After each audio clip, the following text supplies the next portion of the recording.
So before I get into the review, I want to ask you guys one quick question. I remember when I saw a little bit of the beginning of the original Hunter x Hunter anime, there was a character that hasn't been introduced in this particular remake of it. He talked to Gon a little bit. This was before Gon actually went to the Hunter exams. He was still with Mito. And what happened to this character? Am I missing something, or have they not introduced him in this particular remake yet? Because I'm like, where is this character? I remember he talked with Gon, and I think he was even giving him a little clues as to the whereabouts of Gon's father and whatnot. So if any of you guys could elaborate on where's that character or what's going on with him, that'd be great, because I'm a little bit like, what happened with that? Was that filler? Episode 38 of Hunter x Hunter, a few different interesting things happened. No action, a little bit slow paced, but still enjoyable. And one of the treats for me personally, and I think it's really a good thing, is that I don't know what's going to happen with Hunter x Hunter because I haven't read the manga as opposed to some of the other series that I watch, like Naruto and One Piece. I watch the anime, but I know what's going to happen because I read the manga.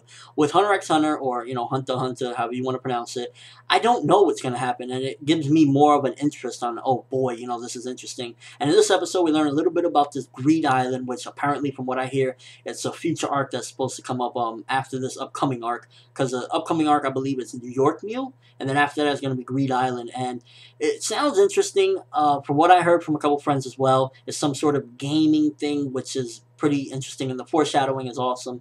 One of the things I want to say about this episode that I did not like was, or not that I didn't like about the episode, it kind of like frustrated me as a viewer, was Gon's dad. I did not like how Gon's dad reacted to him and what he said, because Gon's dad basically is like, in the tape he says, oh, do you want to see me, Gon? Well, I don't want to see you. And he says that he's embarrassed and whatnot. And I was like, how dare this father, after 10 years, Gon gets to listen to this tape and he tells him, I don't want to see you.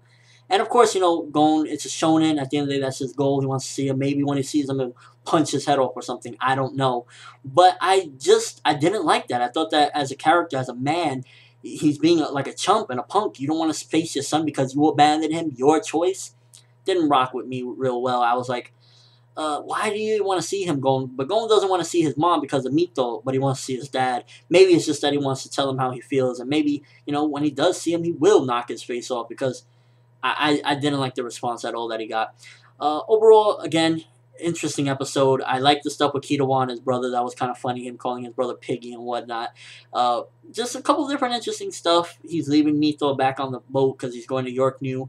From what I see in the preview, we get to see Kurapika next episode. I'm interested in that.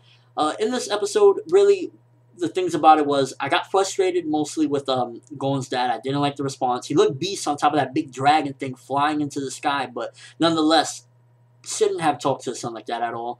I like the little bonding we get to see between Gon and Kitawa. And one of the things I'm liking really throughout every episode is, I really like that Gon is just this innocent kid. It's like everything about him, he's just so innocent. He doesn't know too much about things, like, because for the most part when he was younger, growing up and whatnot, he just was like in the forest running around. Kind of gives me a little bit of a Goku feel, but even more so just a really nice little kid, and I like that about him, and I hope he stays that way and doesn't get corrupted by what may be, a terrible world with all these hunters and whatnot. And overall, just nice setup episode again, moving along the plot. Hopefully we get some action in a few episodes. I'm not watching the show, obviously, just for action, but it would be kind of nice. And yeah, let me know what you thought of the episode. And again, if you guys can answer my question from the beginning, where's that character? I would love to know. Thank you guys. But that's all I have for this review. Thanks for watching. Hope you enjoyed. Thumbs up if you can't wait to see some epic Kurapika action, because I think we might see some stuff next episode. I'm ForneverWorld, and as always, people, have an awesome day.